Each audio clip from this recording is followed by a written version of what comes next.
Siguradong hindi mapapatawad ng mga Pinoy ang import na tumulak kay Renz Abando sa dami ng injuries na tinamo ni Lakay. Kulang ang parusa ng KBL sa ginawa sa Pinoy. Sa lumabas na video clip kuha sa aksidenteng pangyayari kay Renz Abando, ibang anggulo mga idol, makikita na klarong-klaro tinulak nitong goyang import na kakampi ni Alex Cabagnot si Renz Abando, kaya masama ang pagkakabagsak ni Lakay. Siya si Chinano Unuwaku. Sa mga hindi nakakakilala mga idol, ang import na to ay dating NBA player na naglaro sa Houston Rockets taong 2016 to 2018. Nagsimula ang KBL career niya taong 2019 para sa Wonju DB Promi. Nakilala ang player na to sa kanyang pagbuhay ng underhand free throw sa NBA na sumikat sa panahon ni Rick Barry at maging kay Hanamichi Sakuragi ng slam dunk. Kung titingnan maigi mid-air sa pagkuha ng rebound ni Renz, mukhang intentional yung ginawa ng goyang import, knowing na napakataas ng talon ni Kabayan. Dahil sa tulak nagkaroon ng swing sa paa ni Abando, indikasyon na pinersa ang tulak na yon kay Lakay. Kung titingnan kasi sa replay ng official broadcaster,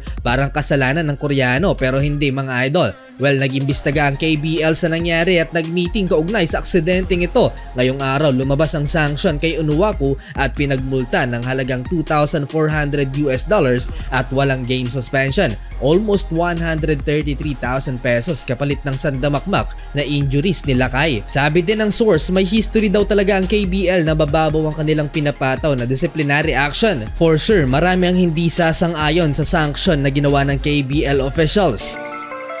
Lubhang naapektuhan mga idol ayon sa source ang lumbar vertebrae 3 ni Lakay. Ito yung buto sa lower back ng katawan natin. Yun din yung sumalo ng damage sa pagbagsak ni Abando. Bukod dyan, may 4 pang fracture si Lakay. Nagka-sprain din sa wrist at concussion. Ibig sabihin naapektuhan ng brain ni Kabayan sanhi ng malakas na impact sa pagbagsak.